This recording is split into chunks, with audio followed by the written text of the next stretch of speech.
10명의 남자와 1명의 희생자, 끔찍한 사건의 진실. 그의 차가운 봄날, 참혹한 비극이 발생했습니다. 아름답고 매력적인 외모를 가진 한 여성 유학생이 잔혹하게 살해된 것입니다. 그러나 현장에서 발견된 이상한 증거는 경찰을 놀라게 했습니다. 사용된 10개의 콘돔이 발견된 것입니다. 이로 인해 사건에 대한 많은 의문과 해명이 어려운 상황이 이어졌습니다. 이후 이 여학생의 진짜 신원이 밝혀지면서 사람들은 더욱 충격에 빠졌고 그녀의 비참한 운명의 안타까움을 금치 못했습니다. 대체 누가 이 여학생에게 잔혹한 짓을 저질렀을까요? 이 사건이 단순히 변태적인 범인의 소행일까요? 아니면 그 뒤에 더 무서운 비밀이 숨겨져 있는 것일까요? 이 무시무시한 사건의 전말을 함께 펼쳐보시죠. 그리고 최신 비디오를 업데이트 받기 위해 채널 구독도 잊지 마세요. 실제 범죄 사건을 2D 스타일로 각색한 작품입니다. 이 사건은 새해 첫날, 호주 최대 도시 중심에 위치한 노보텔 시드니 호텔에서 시작되었습니다. 그날 아침 일찍, 호텔 10층의 한 고객이 프런트의 전화의 천장에서 욕실로 물이 새고 있다고 불평했습니다. 이 불만을 들은 매니저는 즉시 확인에 나섰고 10층 천장에서 물이 조금씩 새어나오는 것을 발견했습니다. 물은 아마 위층에서 흘러내린 것으로 보였습니다. 매니저가 11층으로 올라가 상황을 확인하려 하자 그는 방 앞에 서 있는 2명의 중국계 남성을 마주쳤습니다. 두 사람은 불안한 표정으로 중국어로 대화를 나누고 있었습니다. 매니저의 눈길을 끈 것은 깔끔한 외모를 가진 젊은 남성이었는데 그의 눈빛과 행동에는 불안정함이 역력했습니다. 그의 말은 매우 빠르고 손은 계속해서 떨리고 있었습니다. 마치 무언가 끔찍한 일을 목격한 듯 했습니다.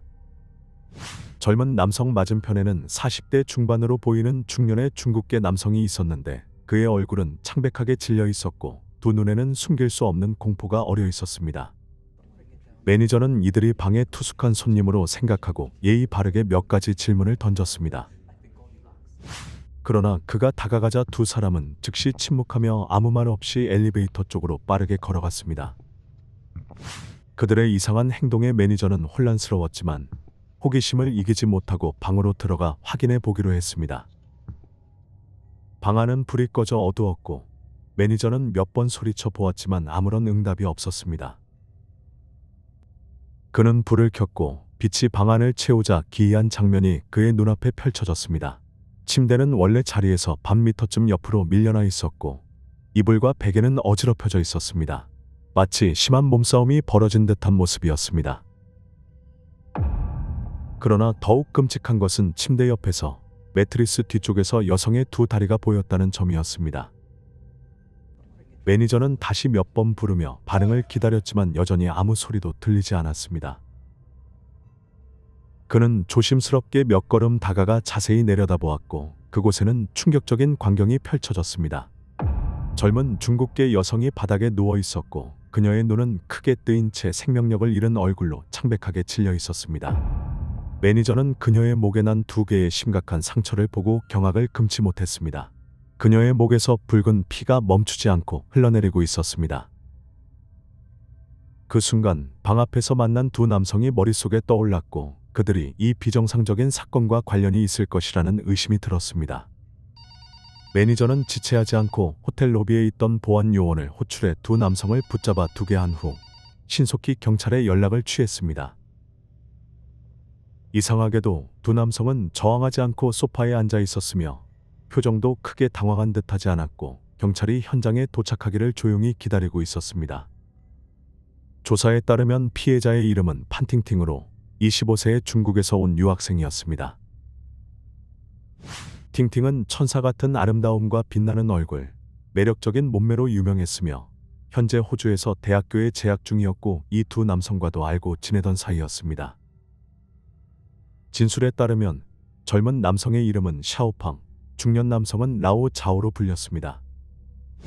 라오 자오는 호주에서 오랜 기간 거주해왔으며 현재 부동산 중개업체를 운영하고 있고 영주권도 소지하고 있었습니다.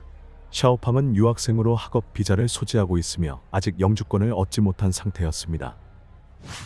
두 사람은 그날 아침 팅팅과 함께 모임에 참석하기 위해 미리 약속을 잡았다고 진술했습니다. 하지만 전화했을 때 아무 응답이 없자 그녀의 방으로 직접 확인하러 갔다고 말했습니다.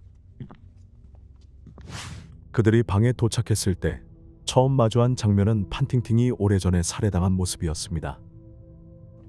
극도의 공포에 휩싸인 라오 자오는 즉시 경찰에 신고하려 했으나 샤오팡은 살인 사건에 연루될 경우 학업 비자가 영향을 받을 것을 우려해 그를 저지했다고 합니다. 한편 현장 감식 과정은 더욱 이상한 세부 사항을 드러냈습니다.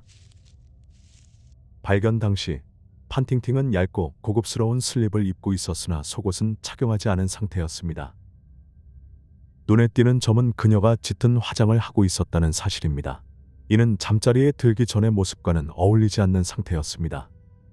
보통 여성들은 잠들기 전에 화장을 지우곤 하지만 판팅팅은 그러지 않았습니다. 사망 원인은 예리한 물체에 의해 경동맥이 절단된 것으로 확인되었으며 이는 면도날과 유사한 것으로 보입니다. 그러나 이상하게도 현장에서는 흉기가 발견되지 않아 이미 복잡한 사건에 더 큰 미스터리를 더했습니다. 또한 피해자의 목에 난 치명적인 상처 외에도 희고 매끄러운 이마에 심각한 2개의 상처가 발견되었습니다. 이 상처들은 뼈가 드러날 정도로 깊게 파여 있었고 이는 범인이 매우 강한 힘을 가했다는 증거입니다. 그러나 상처의 형태는 불규칙하고 비정상적이어서 어떤 흉기가 사용되었는지 알아내기가 어려웠습니다. 객실 안에서는 수십 명의 다른 사람들의 지문이 발견되었으며 이는 공공 호텔이므로 여러 손님들이 거쳐간 흔적일 뿐입니다. 하지만 침실 구석에 놓인 작은 쓰레기통에서 경찰은 사용된 10개의 콘돔을 발견하고 경악했습니다.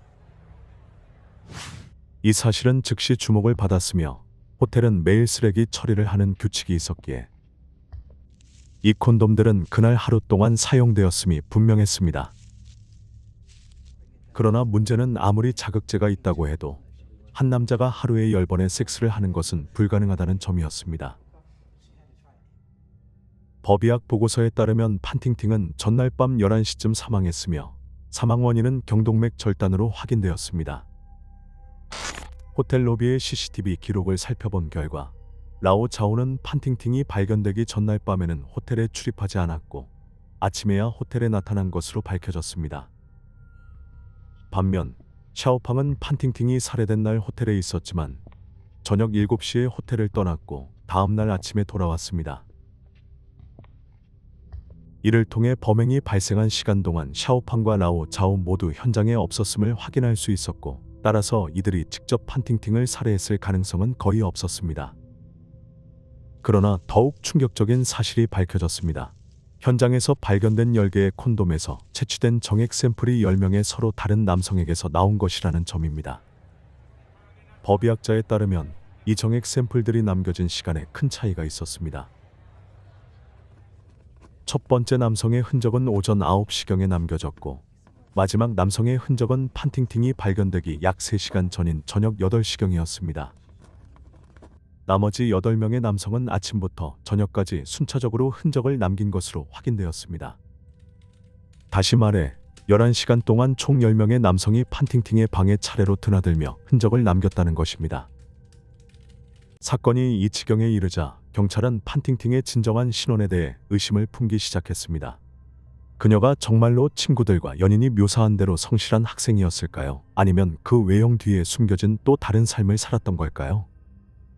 판팅팅의 휴대폰은 물에 잠겨 데이터 복구가 일시적으로 불가능해졌기 때문에 경찰은 수사를 다른 방향으로 전환하기로 했습니다. 경찰은 샤오팡과 라오 자오의 전화 통화와 활동 기록을 철저히 조사했고 이 과정에서 새로운 가설에 대한 자신감을 얻었습니다. 이후 경찰은 샤오팡과 라오 자오를 다시 소환하여 판팅팅의 미스터리한 죽음에 대해 조사를 진행했습니다.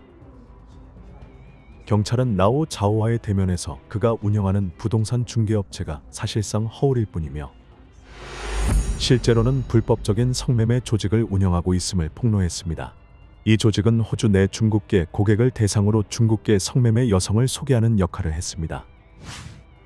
한편 샤오팡은 라오 자오의 아래에서 일하는 중개인으로서 고객 관리를 담당한 것으로 추정되었습니다. 판팅팅은 단순히 아르바이트를 하는 여성이 아니라 라오 자오의 직원 중 한 명이었을 가능성이 제기되었습니다. 이번 사건에서 샤오팡은 판팅팅이 호텔에서 살해된 것을 발견하자 극도의 공포에 휩싸였고 즉시 라오 자오에게 알렸습니다.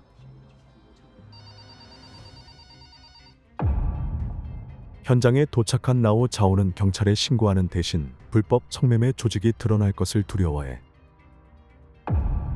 호텔에서 몰래 빠져나가려 했습니다. 이러한 폭로는 샤오팡, 라오 자오 그리고 판팅팅 간의 연관성을 밝혔을 뿐 아니라 그녀의 죽음에 얽힌 복잡한 이야기에 감춰진 어두운 진실을 드러냈습니다. 그러나 조사 과정에서 라오 자오는 자신이 소속된 여성들에게 특히 판팅팅에게 강요하거나 착취한 적이 없다고 지속적으로 주장했습니다. 그의 말에 따르면 모든 여성들이 높은 수입을 위해 자발적으로 이 일을 선택했다고 합니다. 라오 자오는 판팅팅이 매달 3에서 4일 동안 다른 도시에서 일할 수 있도록 일정을 잡아주곤 했다고 밝혔습니다. 이 기간 동안 그녀는 하루에 7명 이상의 고객을 응대하며 때로는 10명 이상을 상대하기도 했습니다. 이를 통해 하루에 최소 1만 5천 위안을 벌 수 있었고 3일이 지나면 그녀는 4만에서 5만 위안을 손에 넣었습니다. 이는 많은 여성들이 쉽게 거절하기 어려운 빠른 돈벌이였습니다. 이번 출장에서는 라오 자오가 직접 판팅팅과 다른 여성 몇 명과 함께 사건이 발생한 도시로 비행기를 타고 갔습니다. 그는 다른 호텔에 머물렀고 구체적인 업무는 샤오팡이 관리하도록 했습니다. 사건 당일 아침, 라오 자오는 샤오팡으로부터 전화를 받았고 판팅팅이 살해되었다는 충격적인 소식을 들었습니다. 그는 급히 호텔로 달려갔고 그가 본 것은 끔찍한 모습의 판팅팅이었습니다. 라오 자오와 샤오팡은 사건을 어떻게 처리할지 상의하던 중 호텔 매니저가 물 새는 문제를 확인하기 위해 방에 들어오면서 논의가 중단되었습니다. 공포에 휩싸인 두 사람은 현장을 빠르게 떠났지만 결국 경찰에 의해 체포되었습니다. 라오 자오는 또한 판팅팅과 직접적인 접촉이 거의 없었다고 말했으며 그녀는 자신의 일을 비밀로 유지하는 데 매우 신중했다고 주장했습니다.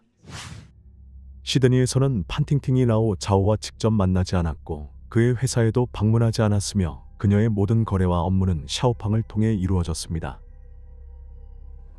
이후 라오 자오는 경찰에게 샤오팡이 자신이 모르는 여러 세부 사항을 알고 있을 것이라고 제안했습니다. 경찰은 샤오팡에게 조사 방향을 바꾸어 신문하기로 했고 라오 자오의 진술 압박으로 인해 샤오팡은 결국 그날의 모든 진실을 자백할 수밖에 없었습니다. 사건이 발생한 날 오전 9시쯤 판팅팅은 샤오팡에게 메시지를 보내 준비가 완료되었음을 알렸습니다. 이후 샤오팡은 사전에 정해진 고객 명단에 따라 한 명씩 전화를 걸어 고객들이 호텔 12층의 판팅팅 방으로 향하도록 안내했습니다. 샤오팡은 호텔에 직접 가서 모든 일이 원활하게 진행되도록 감시하고 고객이나 판팅팅 쪽에서 문제가 생기면 지원하기 위해 머물렀습니다.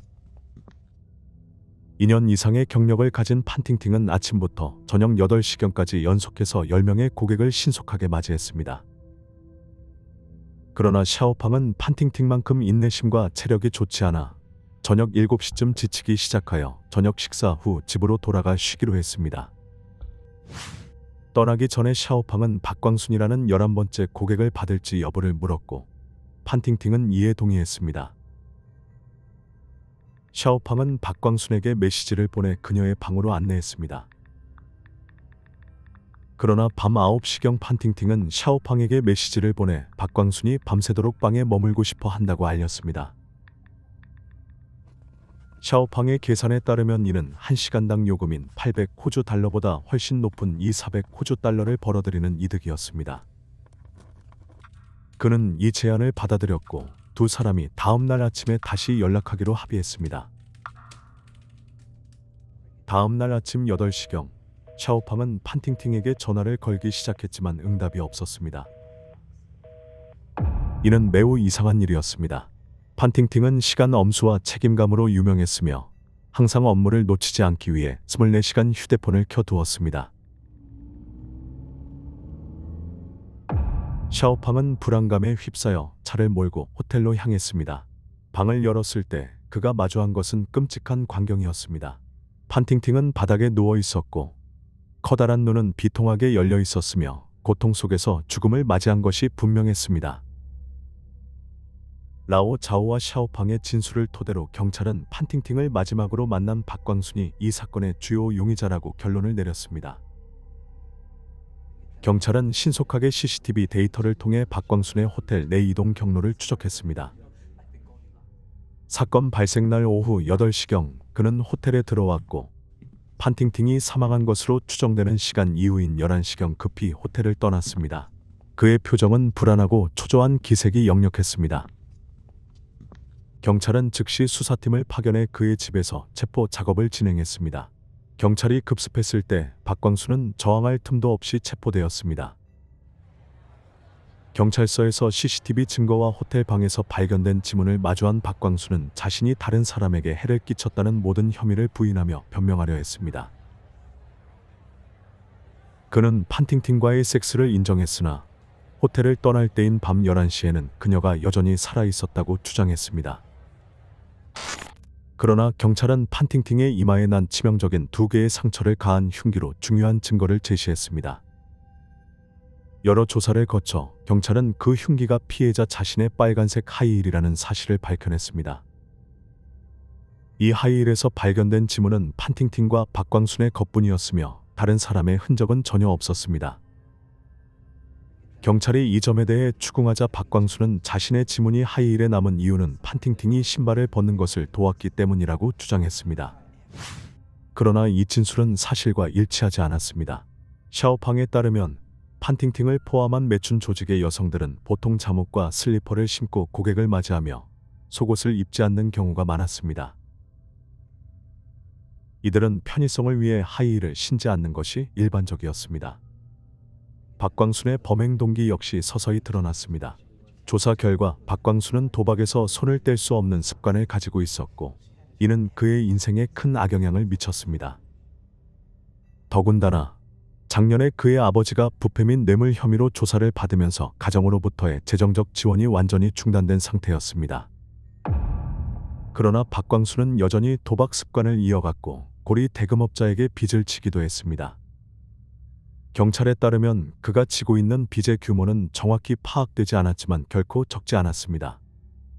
그는 결국 유일한 주택을 팔아야 했고 아내와 아이들은 10제곱미터도 되지 않는 좁은 임대방에서 살게 되었습니다. 박광순은 재정적 궁지에 몰리고 빚더미에 짓눌려 극단적인 상황에 이르게 되었고 도박 중독으로 인한 압박감이 그를 한계로 몰아넣은 것입니다. 이런 상황 속에서 박광순은 샤오팡에게 연락해 매춘 여성을 소개받기 원했습니다. 이전에는 돈이 넉넉할 때 샤오팡과 여러 차례 거래를 했기 때문에 둘은 익숙한 관계였습니다. 이번에도 샤오팡은 박광순에게 판팅팅을 소개해 주었고 이것이 이후 벌어질 끔찍한 사건의 시작이 되었습니다. 경찰은 박광순이 범행을 저지르게 된 동기가 판팅팅과 무료로 관계를 가진 후 그녀의 돈을 빼앗아 고리 대금업자로부터의 빚을 갚기 위함이라고 판단했습니다. 박광순은 매춘 여성들이 종종 상당한 현금을 소지하고 있다는 것을 알고 있었고 그녀들이 불법적인 일을 하고 있기에 강탈당해도 경찰에 신고하지 못할 것이라는 점을 알고 있었습니다. 그는 밤 9시경 판팅팅의 방에 도착해 평소와 같이 서비스를 받았습니다. 그러나 판팅팅이 다음 손님이 곧 올 것이라고 언급하자 불안해졌습니다. 중단을 피하기 위해 박광순은 밤을 통째로 예약하겠다고 속이며 새 고객이 방에 오지 못하도록 했습니다. 밤 11시쯤 더 이상 방해받지 않을 것을 확인한 박광순은 행동에 나서기로 결심했습니다. 하지만 예상치 못한 것은 판팅팅이 온화해 보이는 겉모습과는 달리 그의 의도를 깨닫자 강하게 저항했다는 사실이었습니다. 그녀는 어렵게 번 돈을 넘기지 않으려 했고 심지어 주먹을 휘두르며 박광순에게 맞섰습니다.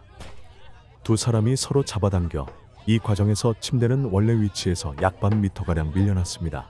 판팅팅은 크게 소리쳤지만 호텔의 방음 시스템이 좋아 아무도 그녀의 비명을 듣지 못했습니다. 분노에 휩싸인 박광순은 바닥에 떨어져 있던 판팅팅의 하이힐을 집어들어 그것으로 그녀의 이마를 2차례 강하게 내려쳤습니다. 강력한 타격으로 인해 판팅팅은 심각한 부상을 입었고 힘이 점점 빠지면서 결국 바닥에 쓰러졌습니다. 그러나 박광수는 이에 그치지 않았습니다. 그는 미리 준비한 면도칼을 꺼내어 판팅팅의 목에 들이밀며 그녀에게 돈이 숨겨진 장소를 말하라고 강요했습니다. 절망적인 상황 속에서 판팅팅은 자신의 가방 안에 8,000 달러가 넘는 현금을 숨겨두었다고 그에게 말할 수밖에 없었습니다. 하지만 박광수는 몰랐던 사실이 있었습니다.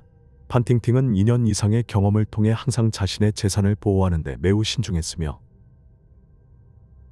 이러한 위험한 상황에 대비해 더 많은 현금을 옷장 속 코트에 숨겨두었습니다. 박광수는 이에 대해 전혀 알지 못했기 때문에 그는 가방 속에 돈만을 챙긴 뒤 현장을 떠났고 그 결과는 끔찍한 살인 사건과 그의 흔적을 남기게 되었습니다. 박광수는 8,000 이상의 돈을 훔친 후 현장을 떠났어야 했습니다. 그러나 그는 생각을 바꿨습니다. 강인하고 단호한 성격의 판팅팅이 이를 쉽게 넘어가지 않을 것이라는 두려움이 들었기 때문입니다.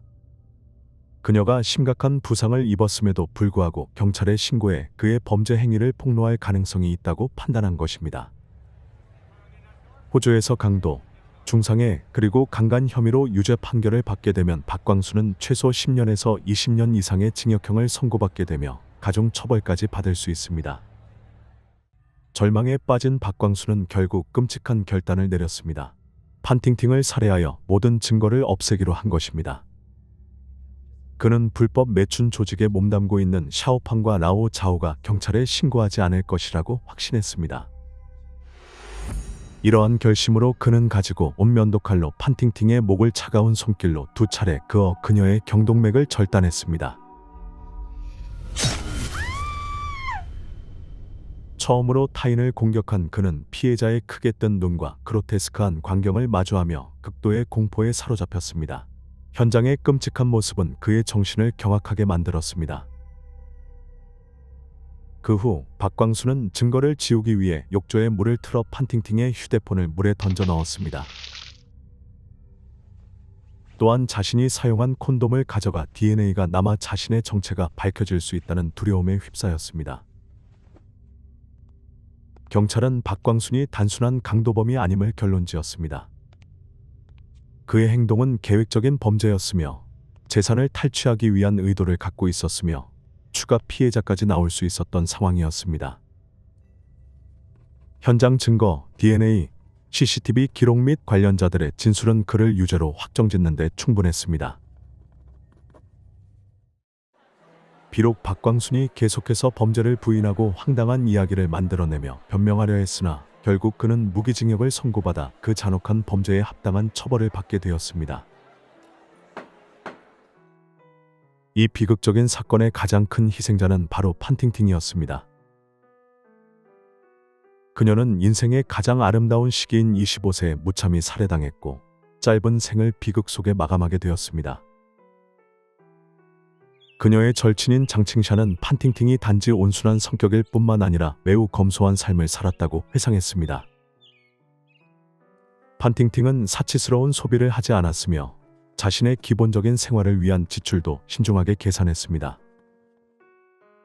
현대적인 대도시에서 젊은 여성이었음에도 불구하고 그녀는 많은 사람들이 꿈꾸는 호화로운 생활을 단 하루도 누리지 못했습니다. 그녀의 삶은 개인적인 행복보다는 생존을 위한 현실적인 목표와 압박감 속에서 이어졌습니다. 이러한 검소함과 절약 정신은 판팅팅의 성품을 드러낼 뿐 아니라 그녀가 짧은 생애 동안 짊어져야 했던 어려움과 무게를 보여주며 그녀의 비극이 더욱 가슴 아프게 다가오게 합니다.